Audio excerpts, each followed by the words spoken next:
I made a startling discovery when I went to the barbecue deli below my apartment to get some food. I asked for $30 worth. They'd weigh out $50, ask for $50, and eventually scale it up to $100. I figured they were just trying to make ends meet, so I never complained. I always paid, no questions asked. But then I realized I was spoiling them. One morning, with my Uber driver honking outside and me in a rush for work, I grabbed my packed order and noticed the plastic bag was torn, with broth leaking out. Not wanting to trouble the busy deli, I grabbed 2 extra plastic bags and ran to the car. Later that day, the deli owner's mother, Mrs. Maria, stormed into my office building. "You ran off without paying," she yelled, her voice dripping with venom. "How can someone who works at such a big company be so shameless?" My mind raced. Did my payment not go through? I quickly checked my payment history on Venmo. "Everything is fine," I replied politely. "I just checked and I definitely paid." "Maybe there was a delay on your end." I showed her the transaction receipt on my phone. "See? I paid. This must be a misunderstanding." "You paid for the chicken," she snapped. "But don't forget the extra plastic bags. They cost 5 cents each, and you just walked off with them like I owe you something." The misunderstanding wasn't cleared up. If anything, she became even more aggressive. Walking around all polished and proper, working at a big company, but you can't resist taking advantage of a small business. Doesn't your company care about hiring people with integrity? Call your boss here and let him see your true colors. You think because I'm an old lady, you can bully me, taking things without paying just because I'm too polite to stop you? Disgusting. By now, her shouting had drawn the attention of my entire office. Mrs. Maria's voice echoed loud enough for the whole floor to hear. People started gathering, curious about the commotion. Even Carlos Silva, my team leader, came rushing over. Seeing her rage, he tried to calm her down before even asking me what had happened. "Clara," Carlos said, turning to me, "just give her the money and let's move on. She's an elderly lady. It's not easy for her to come all the way here. Let's not cause a scene or damage the company's image." I swallowed my anger, knowing he had a point. This was about $1, not worth escalating the situation. Besides, I had an important client meeting in 30 minutes and couldn't waste energy arguing with her. "Fine," I said coldly, turning to Mrs. Maria. "Mrs. Maria, I was in a hurry this morning and didn't realize you weighed out $56.90 instead of $30. That was already more than I asked for, and I didn't know the extra bags cost money. That's on me. My apologies. Give me your payment code, and I'll pay you right now." The murmurs around the office showed my colleagues understood the situation. Many of them now shot me sympathetic looks. Mrs. Maria, however, glared at me as if I were the devil incarnate. "Well, at least you have some decency," she spat. "But next time, if you don't pay for the bags, don't bother coming to Maria's Deli. We don't serve people with no class." I nearly exploded, but forced myself to hold back. I sent her $1, thinking this would resolve the situation. But Mrs. Maria wasn't done yet. $1? That's it? Who knows how many bags you've taken before today? I'm asking for $50. You're rich, right? Don't act like you can't afford it." Furious, I asked through gritted teeth, "How much do you want?" $50, she said, her tone dripping with entitlement. Knowing I couldn't waste more time, I transferred the $50 to get her to leave. She smiled as the transaction went through. "You have money, so why not give it to me? Better me than someone else, right?" With that, she left, smiling ear to ear as I watched her walk away. I clenched my fists. $50 for 2 plastic bags? Seriously? I had let this slide for months, allowing her to overcharge me, thinking I was helping. My dad even wanted to raise their rent, but I told him to hold off. "They're struggling," I said. "The barbecue is good. Don't push them too hard." And this is how they repay me? Some people mistake kindness for weakness. As soon as Mrs. Maria left, the tension in the office evaporated. My colleagues gathered around to console me. "Clara," said Ana Costa, "with people like her, you just have to swallow your pride. If you don't pay, they'll never stop causing trouble. Don't let it get to you." "That deli of Maria's," she continued, I used to love their barbecue. Never going back there again. Then Pedro Souza, who always seemed to enjoy needling me, chimed in with his usual smug tone. Well, Clara, technically you didn't pay for the bags at first. She's got a point, doesn't she? Is it really okay to badmouth an elderly lady like this? Why don't you say it to her face if you're so righteous? I turned to him, my gaze sharp as a blade.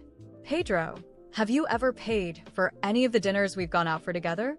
His face turned green, then white, and finally red, but he didn't have a comeback. He just shut his mouth and sulked. People like him, you have to shut them down without mercy. I told my dad what had happened. Clara, don't worry about it. We'll stop buying from them. The lease expires in about a month. Just kick them out when the time comes. After work, I stopped by the bakery and bought a selection of fancy pastries.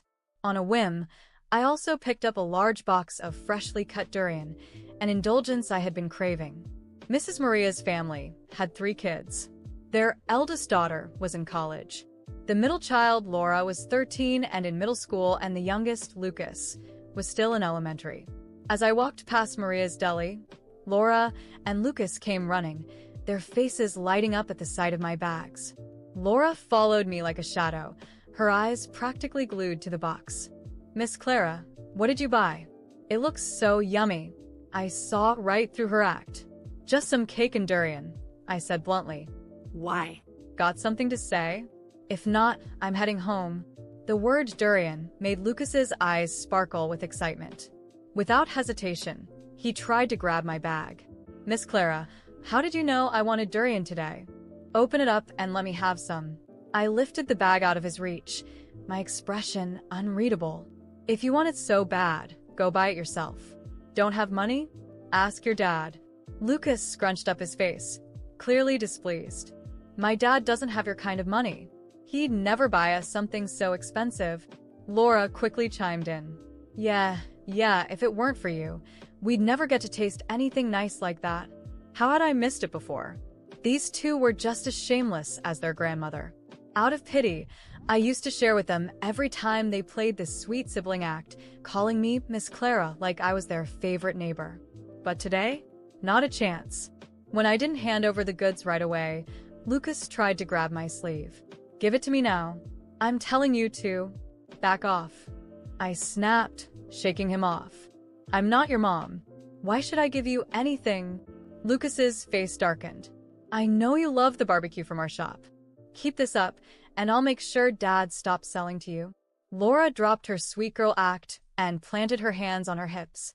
You always shared with us before. Why not today? Laura's voice dripped with insolence, as if I owed them something. I took a deep breath, trying not to lose my temper. They had become so accustomed to taking advantage of my kindness that they couldn't even see how absurd their behavior was. I looked at her, fixing a stern gaze, trying to send the message without raising my voice. Because today, Laura, I realized kindness has its limits. You think everything I do is my responsibility? It's not. You have parents for that, not me. She crossed her arms, frowning as if I were the most unfair person in the world. Lucas, however, looked even angrier, and it wasn't hard to tell he was about to try something more direct. That's because you're selfish, he shot back, stomping his foot as if that would strengthen his argument. You always acted like you were our friend, but now you're acting like you're better than us. I laughed, but it was a dry, humorless laugh. Friend? Since when have you treated me like a friend? Friendship is a two-way street, Lucas. You only show up when you want something. You've never offered anything, never even genuinely thanked me. So no, I'm not your friend. They stared at me, clearly surprised by my response. Maybe it was the first time someone confronted them like this. I didn't care. I was tired of pretending this didn't bother me. When I tried to walk past them to enter my building, Lucas grabbed my bag tightly. You're going to give me the durian. You have no right to keep it all to yourself. I yanked my bag back forcefully, almost knocking him over. He stumbled backward, glaring at me angrily. Touch me again, Lucas, and I'll make sure your parents hear about this. I'm not obligated to tolerate your spoiled behavior. Laura, sensing I wasn't in the mood for nonsense, tried to soften her tone, but it sounded forced. "Miss Clara, we're just asking for a little piece. Just one. You don't have to be so cruel." Cruel. I was the cruel one. Their world was so small and spoiled that, in their minds, I was the villain for simply not giving in. I looked at them one last time before finally losing my patience completely. "Cruel? You think I'm cruel? Do you have any idea of everything I've done for you and your family? I've always paid more than I should at that deli, and I never complained. When your dad needed help, I told my dad not to raise your rent, even though he could have. I've shared food with you countless times. And what do I get in return? Disrespect, humiliation, and now I'm being called cruel?" Laura and Lucas were silent, but their expressions weren't apologetic. It was more a mix of shame and anger that they weren't getting what they wanted. If you're so used to getting things for free, maybe it's time you learn to work for them. It's not my job to support the lifestyle you want. Now, leave me alone. I walked past them and into my building, slamming the door behind me. My heart was racing, but I felt strangely relieved. It was the first time I had truly set a boundary with that family, and while I knew this would probably cause more problems, I didn't care. When I got to my apartment, I sat on the couch and reflected on everything that had happened over the past few months. It was unbelievable how Mrs. Maria's family had managed to take advantage of me for so long. And the worst part was, I had allowed it. It was time to put an end to it. The next morning, I received a text on my phone. It was from Mrs. Maria. "Clara, I heard you treated my kids badly yesterday. I want you to know we won't tolerate that kind of behavior. If you don't respect my family, maybe you should find somewhere else to eat." I laughed, incredulous. The audacity was astounding. They had exploited me for months, and now they were trying to threaten me? I took a deep breath and typed out my response. "Mrs. Maria, respect is a two-way street. I've spent months being exploited and humiliated by your family, and all I ever did was try to help. From now on, I don't want any contact with you.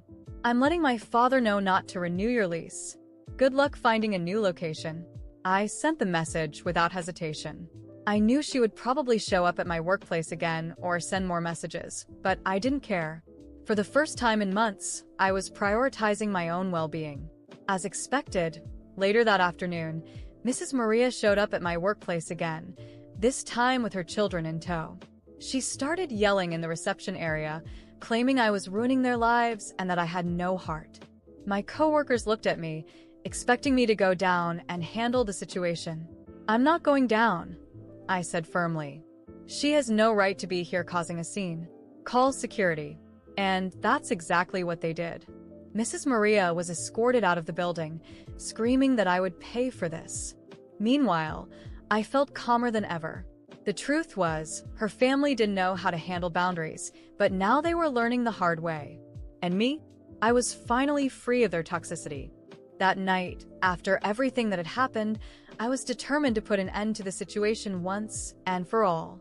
I sat down with my father at the dining table, where he was reviewing some lease contracts. He was a practical man, always calm, but with a strong sense of justice that I knew I could count on. I set my cup of tea on the table and started explaining everything, from the constant exploitation by Mrs. Maria's family to the scene at my workplace and the disrespectful behavior of Laura and Lucas. He listened silently, his brows slightly furrowed. "Clara, this has gone way beyond acceptable limits," he said, sighing as he closed the papers in front of him. I had already been considering not renewing their lease for other reasons, but this just solidifies my decision. They've caused enough problems. I don't want to sound vindictive, Dad, but I think it's the right thing to do. They don't respect anyone, they exploit people, and they still act like they're the victims. Plus, you know they've been leaving the parking lot a mess and disturbing other tenants with the smell of grease. There's no reason to be lenient anymore." He nodded, agreeing slowly. "Their lease is up next month. I'll officially notify them that we won't renew. And if they complain, I'll remind them they've already been lucky to stay here for so long paying below market rent." I felt relieved. It was as if a huge weight had been lifted from my shoulders. For the first time, I knew this situation would finally have a resolution. Over the next few days, my father prepared the formal notice and sent it to Mrs. Maria's barbecue deli. We knew their reaction wouldn't be calm, and we were right. A few days later, as I was having breakfast, I heard a loud knock on my apartment door. When I opened it, there was Mrs. Maria, holding a crumpled envelope in her hand and her face red with anger. "Is this some kind of joke?" she shouted, waving the notice in my direction. "Do you think you can just throw us out like this without warning? You and your father are both ungrateful. All we've done is work hard, and now you want to put us on the street? This is unfair." I kept my composure, crossing my arms as I stared at her. "Mrs. Maria, what's unfair is what you and your family have done to me for months. Overcharging me, spreading lies about me, and your children's terrible behavior. You've never shown any respect for me, the other tenants, or the building. My father is simply doing what should have been done a long time ago. This is an abuse of power," she continued, yelling. "You're messing with my family's livelihood. How am I supposed to feed my children now?" I didn't budge. I knew she was trying to manipulate me emotionally. "Mrs. Maria, you've had plenty of chances to improve your conduct. I never complained about the overcharges because I wanted to help, but you crossed every boundary. I'm not responsible for your family, and neither is my father. You have 30 days to vacate the space. That's the legal notice, and I suggest you use this time to find another place." She huffed, furious, and stomped away. But that wasn't the end of it. Over the next few weeks, her family tried everything to reverse the decision. They sent messages, showed up at the building's front desk, and even tried to convince other tenants to intervene on their behalf. But no one cared enough to help them. Their misconduct had already annoyed too many people. One day, I ran into Laura and Lucas in front of the building again. They seemed to have inherited their grandmother's arrogance. Lucas was the first to speak. "You're going to regret this, you know? Our dad said he'll tell everyone that you and your father are exploiters who kick people out for no reason. You won't be able to walk around here without people talking about you." I laughed softly, unfazed. "Lucas, you've already been talking badly about me, and it hasn't changed anything. Go ahead and spread whatever you want. The truth is, you're being evicted because you were irresponsible and disrespectful. You should use this as a lesson, but I doubt you will." Laura, with her usual insolence, chimed in. "You're only doing this because you're rich and think you can boss everyone around. You think you're better than us, but you're a terrible person." This time, I didn't even respond. I just turned and walked into the building. People like them weren't worth my time or energy. Finally, on the last day of their lease, I saw Mrs. Maria's family packing up to leave. The scene was almost surreal. She was shouting orders at her children while their father carried boxes with a defeated expression. None of them seemed willing to accept that this was the consequence of their own actions. As I walked past them to enter the building, Mrs. Maria tried one last time. "You got what you wanted, didn't you?" she said, her voice dripping with bitterness. "I hope you're happy ruining a whole family's life." I stopped for a moment, looking directly at her. "Mrs. Maria, no one ruined anything. You had plenty of chances to do the right thing, but you always chose the wrong path. I hope you use this opportunity to reflect and start over, but that's not my problem anymore." And with that, I walked into the building, feeling a profound sense of relief. For the first time in months, I knew that family would no longer have any power over me. I could finally live my life without being exploited, without dealing with their lies and toxicity. It was the perfect closure to a chapter that should have ended long ago.